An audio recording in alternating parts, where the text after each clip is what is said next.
अली अपने कमरे में बेचैनी से टहल रहा होता है। आखिरकार वह हिम्मत जुटाकर अपने अब्बू के सामने बैठता है और गहरी सांस लेकर कहता है, अब्बू, मैं पिया से निकाह करना चाहता हूं। यह सुनते ही उसके अब्बू का चेहरा सख्त पड़ जाता है। गुस्से से कहते हैं, अली, वो लड़की हमारे दर्जे की नहीं है।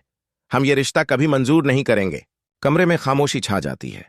अली के चेहरे पर गंभीरता आ जाती है। उसकी आंखों में एक ठहराव और आवाज में दृढ़ता होती है।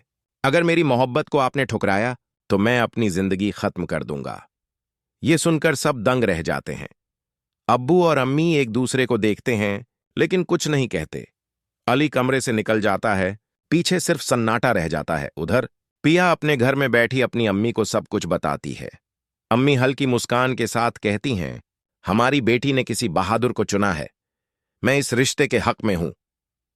पिया की आंखों में राहत की चमक दिखती है, लेकिन दिल में हल्की सी घबराहट भी होती है कि कहीं यह मोहब्बत किसी तूफान में न फंस जाए।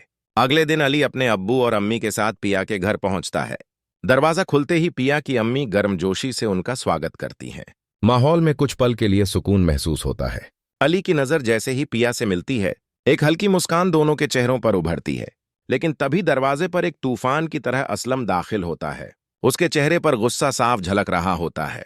वह मूसा की तरफ देखकर गरजता है, तुम यहां क्या करने आए हो? ये घर तुम्हारा नहीं है। मूसा शांत लहजे में जवाब देता है, असलम साहब, मैं अपने बेटे के हक का रिश्ता मांगने आया हूं। असलम तिलमिला उठता है, यह रिश्ता कभी नहीं होगा। निकल जाओ मेरे घर से। पिया सबके बीच खड़ी है, आंखों में आंसू लेकिन होठों पर मजबूती। वह अली से कहती है, अगर तुम मुझसे सच्चा प्यार करते हो तो इस वक्त अपने अब्बू के साथ लौट जाओ। अली की आंखें नम हो जाती हैं, पर वो सिर झुकाकर अपने वालिदैन के साथ चला जाता है। दरवाजा बंद होते ही पिया की दुनिया जैसे रुक जाती है। कुछ दिन बाद हालात पलट जाते हैं। असलम अपने कारखाने में काम कर रहा होता है जब अचानक पुलिस उसे गिरफ्तार कर लेती है। इल्जाम लगता है धोखाधड़ी और जली हुई प्रॉपर्टी का केस। पिया को जब यह खबर मिलती है तो उसका दिल हिल जाता है। वह सीधा समवाल के पास पहुंचती है। समवाल कहता है, पिया, तुम्हारे अब्बू को किसी ने फंसाया है और यह काम अली के अब्बू ने किया है।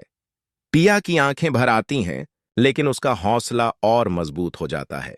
वह कहती है, अगर यह सच है तो मैं उन्हें बेनकाब करके रहूंगी। वह समवाल के साथ कोर्ट के लिए निकलती है, लेकिन रास्ते में दो मोटरसाइकिल सवार उन पर गोलियां चला देते हैं। समवाल मुश्किल से कार रोक पाता है। पिया उसे खून से लथपथ हालत में अस्पताल ले जाती है। डॉक्टर घंटों की कोशिश के बाद उसे बचा लेते हैं। अगले दिन अली को अपने अब्बू की सच्चाई का एहसास होता है। वह खुद सबूत लेकर पिया को देता है। यह सब तुम्हारे अब्बू की बेगुनाही साबित कर देंगे, अली कहता है। पिया समवाल के वकील दोस्त के जरिए सबूत कोर्ट में पेश कराती है। मुकदमे के दौरान सच सबके सामने आ जाता है। मूसा झुक जाता है, अपने गुनाह कबूल कर लेता है।